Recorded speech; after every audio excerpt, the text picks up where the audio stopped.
Assalamualaikum, tes suara dulu teman-teman, tolong dites suaranya.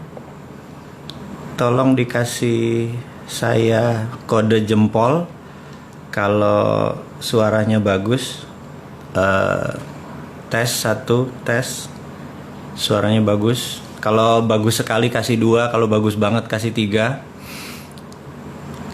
Untuk menjelas supaya suaranya bisa lebih tepat.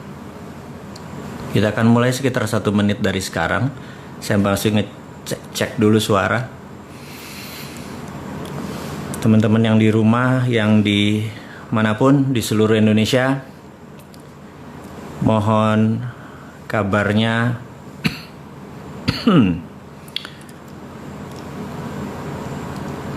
Wah, ada yang kasih 3 jempol, ada yang kasih 4 jempol. Suaranya berarti udah oke ya. Berarti kita akan sebentar lagi kita akan on air.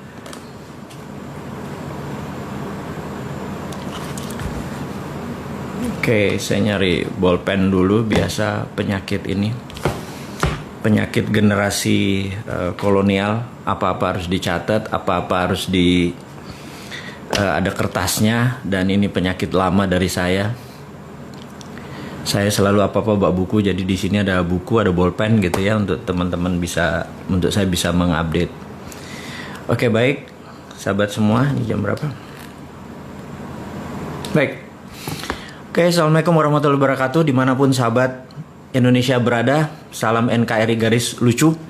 Selalu semangat, selalu sukses buat Anda. Dan tidak lupa di momen halal bihalal melalui udara ini, saya menyatakan selamat Idul Fitri. Mohon maaf lahir batin jika kesontoloyoan saya membuat orang tersinggung, membuat buzzer turun gunung, mendadak menyerang semua gitu ya. Kepada buzzer dan kepada haters, saya juga ucapkan mohon maaf lahir batin, karena tanpa Anda saya tidak berada di posisi seperti ini. Jadi kalau fans, saya nggak yakin saya punya banyak penggemar. Yang ada adalah orang-orang yang mungkin mengikuti saran-saran saya saja, bukan sebagai fans. Sahabat semua, kita akan mulai dengan pengumuman dulu sebelum topik acara kita hari ini. Topik acara hari ini adalah Old System Doesn't Work, gitu ya. Kira-kira terjemahan bebasnya adalah sistem yang lama itu nggak pernah berjalan dengan baik. Jadi sebelumnya ada pengumuman dulu dari panitia, dari Business Hack, dari teman-teman yang mensupport saya selama ini. Sudah tahun keempat. Luar biasa kalian semua. Dan saya juga mengucapkan kepada seluruh organisasi saya yang bermitra dengan saya, baik langsung dan tidak langsung, selamat Lebaran, mohon maaf lahir batin semuanya. Pengumuman nomor 1 adalah buku Mardigu mulai didistribusikan adalah awal Juni. Jadi bagi mereka yang sudah memesan, mohon maaf kemarin terhambat karena masalah Lebaran, dan sekarang sudah bisa didistribusikan. Juga video narasi Road to Billionaire yang ada subliminal programnya, ini juga sudah bisa didistribusikan mulai awal Juni ini. Dan buku baru yang mengkritik kaum milenial yang nggak punya akhlak, yang nggak punya attitude, yang nggak punya integritas. Bukannya salah, mereka perlu diajari. Buku baru tersebut adalah Bisnis Nggak Seanjing Itu Kawan. Ini juga sudah siap diterbitkan. Dan saya sebelum Lebaran, ada pekerjaan saya diminta oleh beberapa teman, yaitu menulis buku Grand Theft Ferrari. Jadi sahabat semua tahu kalau mengikuti di Facebook, Grand Theft Ferrari baru 10 bab saya selesaikan. Dan untuk menyelesaikan buku tersebut kira-kira memakan 25 bab kira-kira. Dan sahabat semua tahu bahwa saya bukan penulis profesional, saya hanya penulis amatir. Kalau saya lagi stres, saya ngambil ketikan, saya mengetik dan mencurahkan ekspresi saya ke buku tersebut. Kalau saya ke diary saya dulu sebagai orang kampung ya, teman-teman yang angkatan saya nih, angkatan kolonial ini, kami TV aja masih ada satu TVRI aja gitu ya, dan masih hitam putih. Bisa dibayangkan kalau kita tinggal di kampung dulu. Saya di Palembang, di Sumatera Selatan, di Pendopo, Lirik, Prabu Mulih dan lain sebagainya. Kemudian pindah ke Balikpapan, beberapa lama di sana, SMP saya di sana. Jadi bisa dibayangkan tempat sepi, hutan, ikut orang tua sebagai ya ekonomi garis bawah lah gitu ya. Maka hiburan yang paling enak adalah saya waktu itu adalah membaca buku dan menulis diary. Jadi itu hiburan saya yang paling banyak. Jadi menulis itu adalah bawaan saya dari kecil, menulis diary. Kemudian di tahun 2009 sahabat saya memperkenalkan saya dengan Facebook. Kemudian disitulah saya menumpahkan diary-diary saya. Tetapi karena ini sifatnya publik, saya tidak menggunakan nama asli atau lokasi asli, tapi peristiwanya asli. Saya twist sedikit aja supaya niat saya cuman suatu hari cucu cicit saya melihat catatan di Facebook, di sosial media, bisa mengetahui bahwa oh kakek gue ini loser ya ternyata, oh kakek gue ini ternyata orangnya nggak pinter dan lain sebagainya, dan apapun itu menjadi catatan sejarah. Jadi saya cuma mengingatkan teman-teman semua, hati-hati dengan sosial media Anda, karena cucu Anda akan melihat gitu ya, kalau nanti mendadak Anda dilihat gitu, wah jemuran belum kering gitu ya, motor belum dicuci gitu ya. Cucu-cucu cicit kita bilang, ya elah kakek gue garing amat hidupnya gitu ya. Jangan sampai kayak gitu. Jadi tolong sosial media dibersihkan, di kata-katanya bagus, penuh pelajaran buat generasi mendatang dan tentunya generasi saat ini. Jadi menulis sekali lagi adalah bentuk ekspresi saya untuk stress relief atau apa ya, writing therapy tersebut. Jadi setiap hari saya menulis. Sudah seumur hidup saya, dan ketika diminta untuk menulis Grand Theft Ferrari melanjutkan, itu sebenarnya setengah memorizing karena peristiwa itu 80% adalah asli. Kemudian saya sadur, kita gunakan bahasa yang lebih populis. Juga beberapa sahabat saya tidak mau namanya ditulis dengan asli atau kejadiannya asli, saya harus edit ulang gitu ya. Terus tapi orang-orangnya ada, sahabat saya semua ada kisah nyata tersebut. Dan yang menarik adalah ketika kemarin saya dalam perjalanan menuju ada satu sahabat saya untuk makan siang. Saya lagi makan siang, dia mengingatkan, Mas, itu Grand Theft Ferrari kalau bisa punya 3 ending. Saya bilang 3 ending gimana gitu. 3 ending tuh karena saat ini di Netflix, di segala macam itu ending itu bisa diatur. Saya bilang diatur gimana? Jadi endingnya bisa pilih. Ada versi A, versi B, versi C. Maksudnya gimana? Jadi versi A happy ending, versi B tragis gitu ya. Terus versi C misalnya bersambung gitu ya. Nah, saya pikir menarik juga kita bisa memilih endingnya sesuai dengan apa yang kita mau. Saya pikir ini genre baru gitu ya. Bagi saya jadi challenging gitu ya, menulis jadi challenging. Terus di tengah-tengah itu ada sahabat saya bilang, kenapa nggak buat film sekalian? Saya bilang, kenapa harus buat film?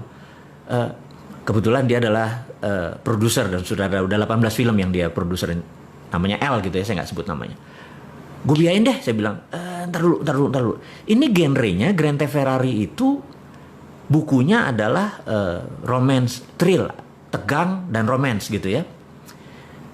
Wah nggak laku tuh katanya kalau model-model begitu, harus lucu. Jadi saya bilang, nah ini ada sahabat semua, ini kita belum masuk topik ya, kita cuman memberikan prolog awal bahwa Grand Theft Ferrari itu menjadi challenging buat saya. Untuk pertama kali dalam hidup saya menulis langsung 2. Jadi 1 untuk buku Grand Theft Ferrari yang akan diterbitkan di dalam bentuk cetakan. Yang kedua, saya membuat langsung skrip filmnya, karena skrip film ini bentuknya dialog. Kalau kita menulis dengan novel itu peristiwanya harus kita rinci sehingga seorang bisa ngefeel gitu ya, rincikan momennya, situasinya, ketegangannya dan lain sebagainya. Tapi kalau membuat skrip film itu bukan sekedar menulis peristiwanya di mana, tapi juga kita membuat dialognya, karena banyak dialog. Jadi saya menulis langsung 2, jadi belum pernah dalam sejarah hidup saya menulis langsung 2, jadi dipakai 2 komputer. Yang satu saya menulis tentang Grand Theft Ferrari yang thrill, yang tegang dengan romance. Di sebelahnya adalah skrip film yang komedi romantik gitu. Jadi saya harus ketawa, saya harus lucu, saya harus romance, di sini saya harus romance tapi tegang gitu ya. Jadi saya menjadi punya kayak orang split personality gitu. Tapi ini challenging. Teman-teman semua mudah-mudahan nanti bisa menikmati kita diskusi kita tentang Grand Theft Ferrari, dan ini adalah the other side of seorang bosman gitu ya. Seorang penulis, pembaca buku, itu adalah cita-cita dari kecil saya adalah ingin menjadi profesional penulis. Dan sampai saat ini saya nggak mengklaim diri saya sebagai profesional, masih penulis amatir. Karena bagi saya kalau penulis profesional itu mungkin udah buat laku bukunya udah ratusan ribu atau mungkin jutaan gitu ya. Oke, sahabat semua, terakhir dari pengumuman hari ini sebelum kita masuk ke topik kita adalah ucapan bela sungkawa saya terhadap tindakan rasisme oleh polisi di Amerika dan gerakan-gerakan rakyat kulit berwarna yang menentang rezim Trump, yang Trump sangat superior white supremacist, dan ini terjadi puncaknya akhirnya setelah 3,5 tahun berkuasa. Mereka repress, memendam, dan akhirnya meledak juga di seluruh tempat di Amerika. Dan ini adalah atas nama humanitarian, atas nama kemanusiaan. Saya pribadi mengucapkan bela sungkawa. Jangan sampai itu terjadi di dunia ini lagi, karena manusia apapun rasnya, kita adalah satu rasa dan satu humanitarian, dan humanitarian itu di atas nation. Jadi sekali lagi teman-teman, humanitarian adalah hak semua manusia dan itu di atas nation. Jadi masalah human right ini saya concern sekali atau peduli sekali, terutama masalah rasisme seperti ini. Dan kemudian di China juga beberapa human right masih bermasalah. Jadi dua negara besar yang lagi bertarung itu punya masalah dengan human right, dan kita harus mengingatkan mereka semua bahwa ke depan Indonesia tidak ada boleh bermasalah dengan human right, termasuk hak manusia bebas berbicara dan lain sebagainya gitu ya.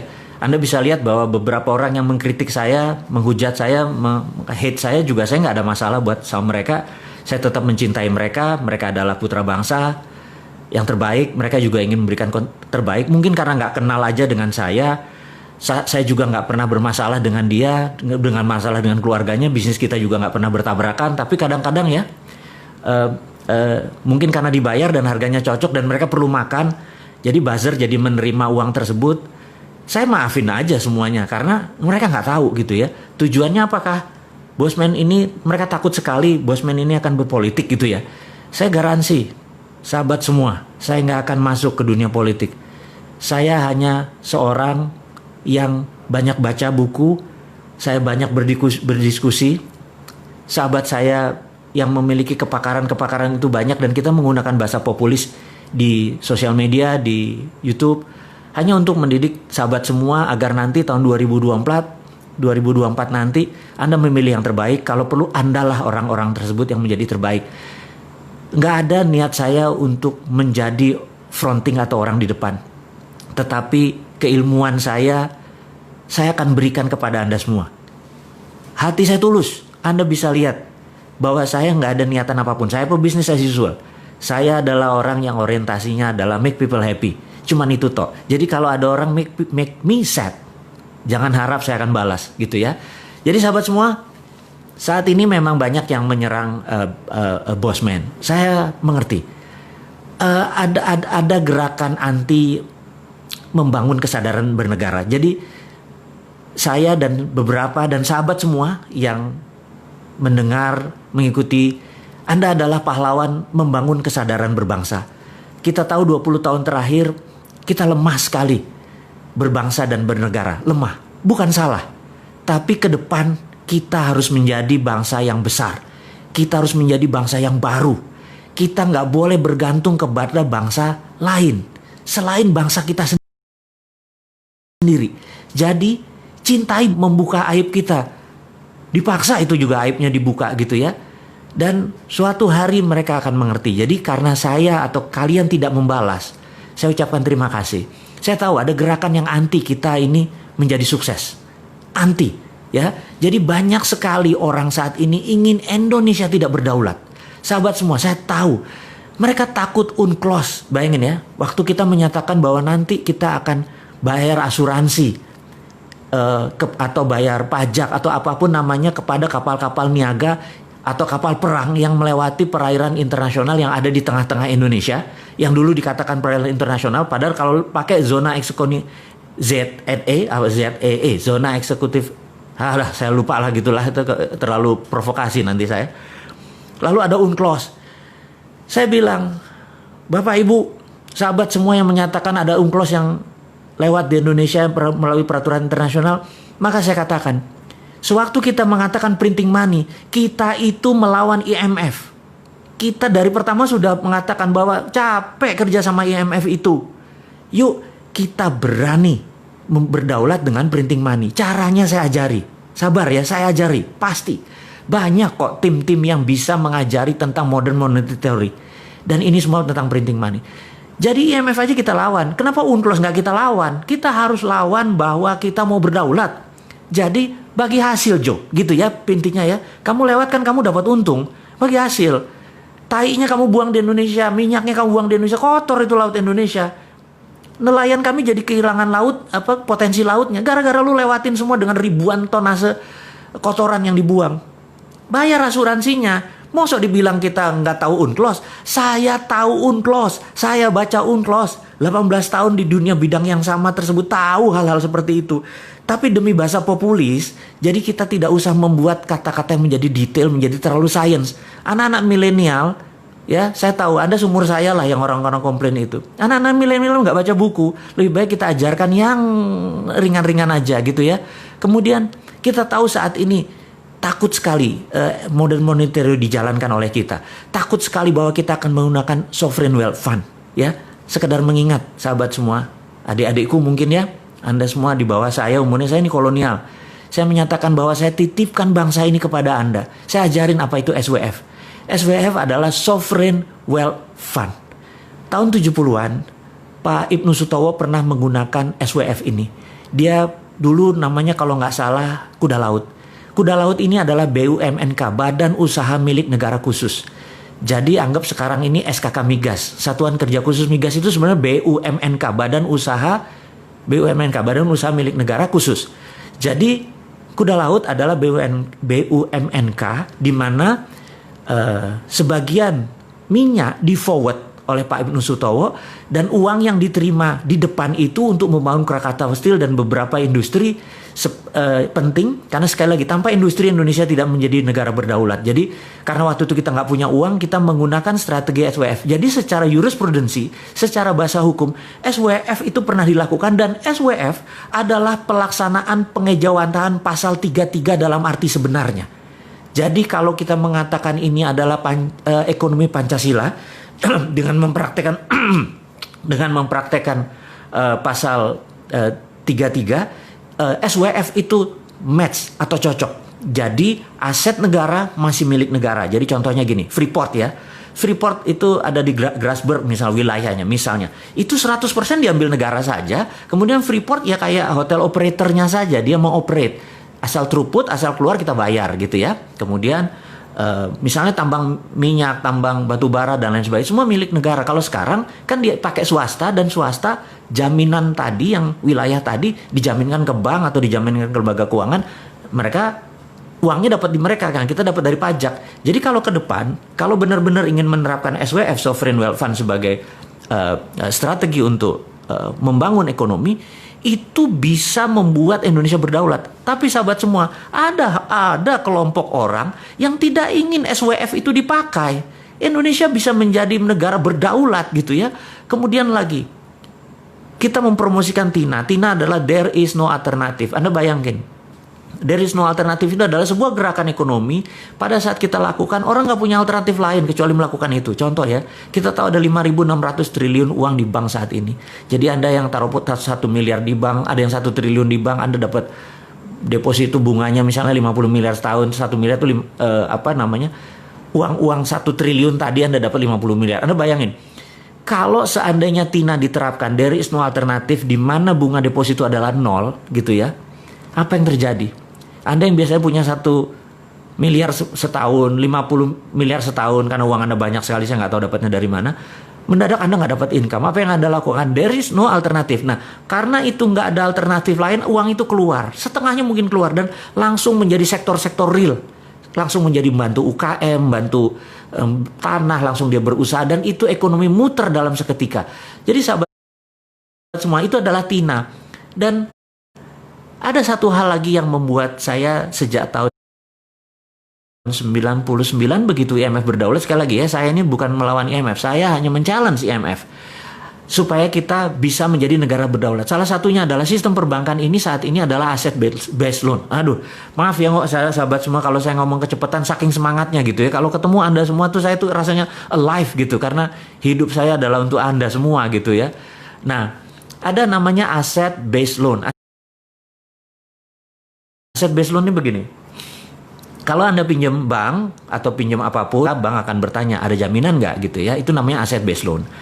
Tapi dulu sebelum tahun 99, kita boleh namanya project based loan. Misalnya Anda adalah tukang las, saya lagi buat pekerjaan di rumah saya untuk ngelas pagar, nilainya 100 juta, itu contoh aja gitu ya. Kemudian dengan kontrak saya ini Anda datang ke lembaga keuangan nggak minta aset, tetapi melihat, oh si bosman ini ada duit nggak? Oh ada tuh, dia sedikit tuh, kalau 100 juta aja berarti ini bagus gitu ya. Apa yang dilakukan?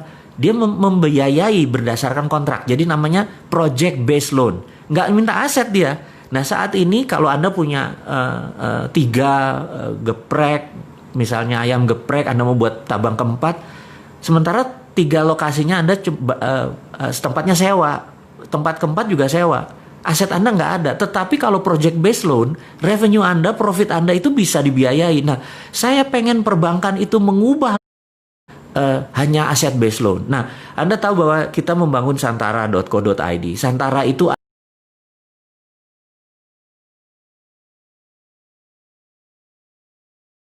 adalah kecil, tapi semua Indonesia dengan Santara saja. Santara adalah project based, bukan loan, karena Santara tidak loan. Project based bagi hasil. Jadi saya pikir ada yang seleranya bagi hasil.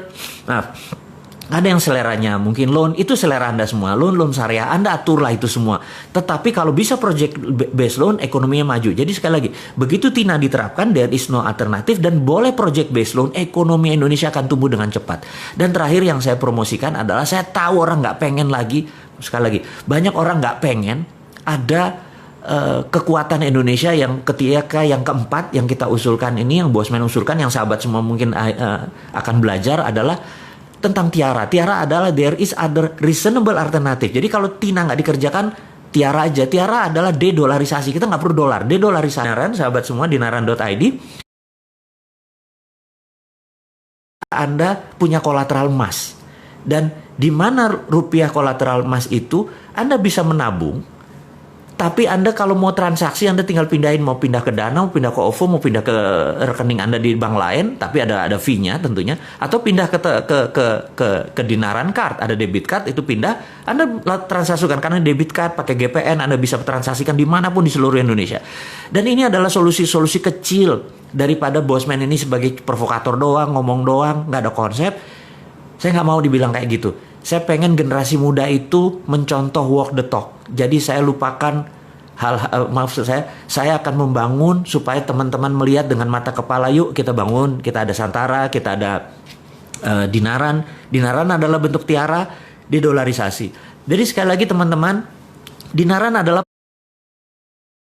personal SWF. Jadi kalau ini hanya sebagai contoh, suatu hari begitu mereka ngerti kerjaannya terlalu sibuk gitu ya. Jadi oke, Dinaran itu personal sovereign wealth fund. Jadi begitu Anda taruh, Anda punya underlying, uang Anda punya underlying gitu ya. Nah, suatu hari begitu mereka mengerti, oh itu yang maksudnya personal personal sovereign wealth fund, sehingga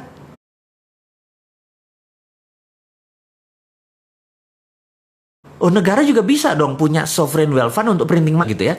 Sekali lagi sahabat semua, ini adalah contoh-contoh yang akan kita kerjakan ke depan. Kita tahu banyak yang nggak suka. Jadi orang yang menyerang kita ini, menyerang saya, menyerang Anda semua, itu kebanyakan mereka tidak ingin Indonesia berdaulat. Percayalah, behind cara mereka berpikir, mereka adalah putra bangsa yang nggak ngerti apa yang mereka kerjakan. Mereka mengkritik aja bisanya tanpa solusi. Jadi yang mereka takut kita melawan UNCLOS. Mereka takut kita menerapkan MMT. Mereka takut kita menjalankan TINA. Sehingga Indonesia menjadi berdaulat. Sehingga Indonesia lebih besar dari Cina. Indonesia lebih besar dari Amerika. Mana mau. Di belakang mereka itu adalah provokator-provokator yang pro negara tadi, yang mereka sendiri tidak tahu menjadi pion-pion dari prinsip-prinsip bernegara asing tadi. Jadi ke depan, apa yang dilakukan? Kita harus menyatakan bahwa kita harus punya sistem baru. Sistem baru. Kenapa? Karena old system doesn't work. Gitu ya, ini yang harus diingatkan. Old system doesn't work. Nah, kita akan mulai dengan old system doesn't work.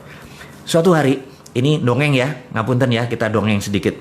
Suatu hari tahun 2017 awal, saya bertemu sama sahabat saya, beliau adalah salah satu One Team Press, Dewan Penasihat Presiden waktu itu. Kita diskusi santai. Jadi saya tanya, Bu, gitu ya, saya sebut aja nama ya. Bu, waktu 2016 tuh kalau nggak salah AP ya, Anggaran Pendapatan Belanja Negara, APBN gitu ya, Anggaran Pendapatan Belanja Negara. APBN itu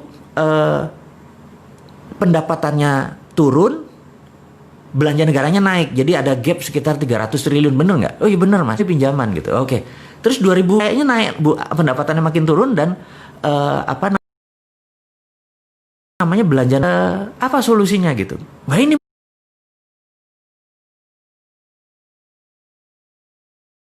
Mas, nggak tahu nih Mas. Saya bilang, waduh, ada saran Bu, ini cuman saran ya Bu, saya bilang gitu. Saya ini kan punya tanah Bu, gitu ya, nggak besar, sekian hektar gitu di Pasuruan, tapi kebetulan tanah ini di sekitarnya ada gas dari HCML, dari Husky Sinok Bu. Terus gimana? Saya tuh kepikiran Bu, gimana kalau kita buat smelter, karena udah ada tanah, ada gas, gimana kalau kita buat smelter? Smelter apa Mas? Smelter Freeport Bu, copper smelter.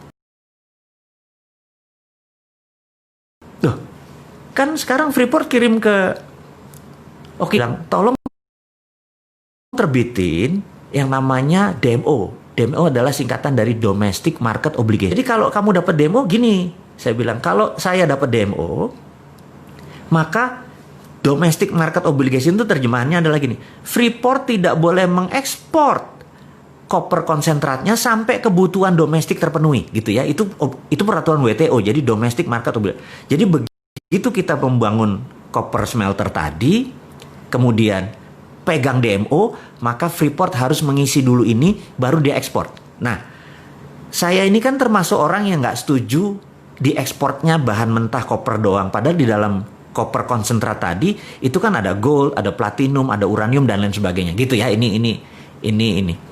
Nah, kemudian apa yang dilakukan oleh DMO ini? Jadi dengan adanya DMO Bu, saya bilang gitu ya, dengan adanya Domestic Market Obligation, saya bisa nyari pinjaman. Modalnya berapa? 2 billion dolar.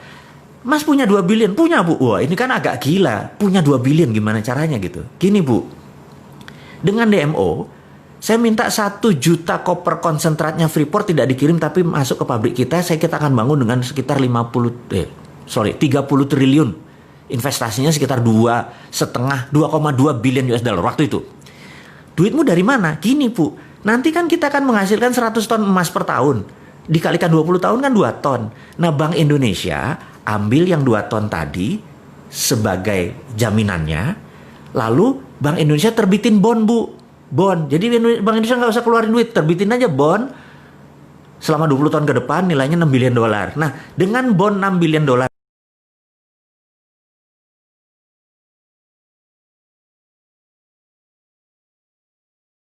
itu adalah prinsip saya berkontribusi. Tapi terus ada proposal. Ada Bu, saya udah siapin 1 lembar. Oke, nanti saya diskusikan hal ini gitu ya. Nah, sahabat, singkat semua, saya pamit dan nggak lama kemudian, sebulan, 2 bulan lewat, saya tanya, Bu, gimana usulannya?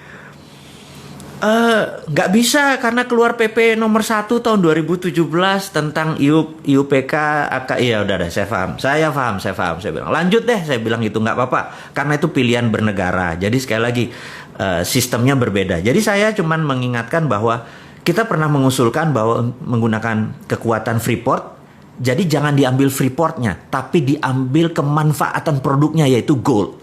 Dengan gold inilah kita printing money, itu prinsip saya. Tapi sekarang lebih memilih mengambil Freeportnya, pakai pinjaman hutang, dan kemarin utangnya saya nggak tahu gimana bayarnya karena Freeport juga produksinya nggak terlalu bagus. Utang investasi kita nggak balik-balik. Saya nggak ngerti sekali lagi. Kalau saya punya muscle knowledge berbeda, ilmu pengetahuan saya berbeda, cara strategi berbisnis saya berbeda, lebih baik saya membangun copper konsentrat, membangun copper smelter di Indonesia, di mana hasilnya sekitar 500.000 limbah dari itu diambil diambil Petrokimia Gresik, dan itu bisa menerbitkan urea. Jadi produk ini sebenarnya sangat integrated, tapi sekali lagi saya udah lewat. Saya cuma menceritakan bahwa sahabat semua, ini hanya membuktikan bahwa old system doesn't work, alias sistem lama itu nggak bekerja. Kita mau challenge ya, kita mau challenge. Apakah jarak orang kaya sama orang miskin sekarang mendekat dengan old system? Enggak kan? Apakah saat ini orang semuanya sehat dengan sistem yang ada? Enggak kan? Apakah sekarang ini orang lebih baik kehidupannya dengan old system? Enggak. Jadi kalau old system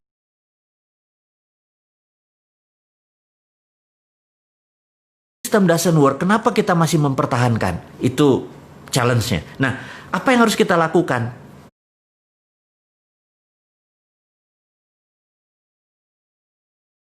Jadi menurut saya ini adalah tema garis besar kita bertemu adalah cara cerdas bernegara. Cara cerdas bernegara adalah ubah sistemnya.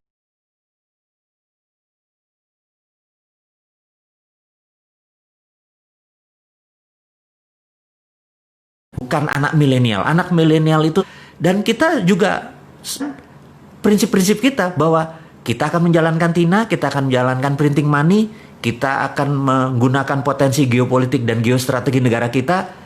Dan ini adalah kekuatan anak bangsa. Sekali lagi, bukan bergantung pada asing. Saya adalah orang yang tidak setuju dengan printing money. Pinjam uang. Capek minjem uang itu. Anda tahu ya. Bayangin, misalnya saya punya usaha gitu ya. Modalnya itu kan pasti pinjam. Dan ternyata kerjanya adalah untuk bank. Capek kerja kayak gitu. Jadi seharusnya kan bagi hasil gitu ya. Baik sahabat semua. Jadi kita ke depan adalah mempromosikan aset based loan. Saya ini hari ini nggak fit banget, ngomongnya salah semua. Kita akan mempromosikan project based loan, bukan aset based loan. Kita akan menjalankan TIARA, there is other reasonable alternative, atau dedolarisasi. Kita nggak mau bergantung pada dolar. Salah satunya adalah tool yang kita bangun. Jadi sahabat semua, saya merasa pertemuan kita yang penting poinnya kita dapat. Jadi ke depan saya akan banyak mengajarkan tentang yang lebih detail lagi, cara cerdas bernegara. Hari ini kita hanya membicarakan karena santai, karena kita akan mulai bentar lagi PSBB akan dibuka. Saya pikir kita akan mulai business as usual. New normal Anda akan praktekkan, dan Anda udah tahu itu apa new normal gitu ya. Kalau nggak tahu, Anda lihat aja si Sunda Empire, itu udah dari dulu menceritakan tentang new normal gitu ya. Joke sedikit boleh ya di ujungnya, jangan serius-serius amat gitu ya. Jangan kayak para buzzer serius gitu yang ngeliatin Bosman mau jadi presiden gitu. Lupain, Bosman nggak mau jadi presiden. Tapi followernya Bosman atau orang yang mendengarkan Bosman pasti bisa jadi presiden gitu ya. Sahabat semua, saya ucapkan di akhir kata ini adalah mohon maaf lahir batin sekali lagi. Waktu kita hanya sebentar saja, 30 menitan cukup. Mudah-mudahan dapatkan saripati pelajaran hari ini. Di mana hari ini saya ulangin lagi, kita harus berani melakukan regulasi baru tentang orang yang lewat selat dan perairan di Indonesia. Harus kita ambil pajak atau ambil asuransi. Kedua, kita akan menjalankan printing money dan lain sebagainya. Sahabat, saya nggak lama-lama, saya sekali lagi hanya akan fokus di pelajaran hari ini adalah old system doesn't work. Saya akan men-challenge tersebut. Saya akan memberikan alamat email saya untuk Anda mengirimkan project-project Anda yang akan saya endorse, yang akan saya dalam tanda petik masuk ke dalamnya. Saya sangat minat membangun Anda semua, bisnis bersama Anda semua, dan usahakan bisnis itu mempunyai new model yang baru. Saya akan pasang alamat email saya di wall, di IG. Akhirul kalam, terima kasih buat Anda semua, sukses buat Anda semua, sehat buat Anda semua, semangat buat Anda semua, cintai NKRI ini, jangan pernah lelah mencintai negara kita ini, jangan pernah lelah dan jangan menuduh apapun kepada siapapun. Sukses buat Anda semua. Assalamualaikum warahmatullahi wabarakatuh.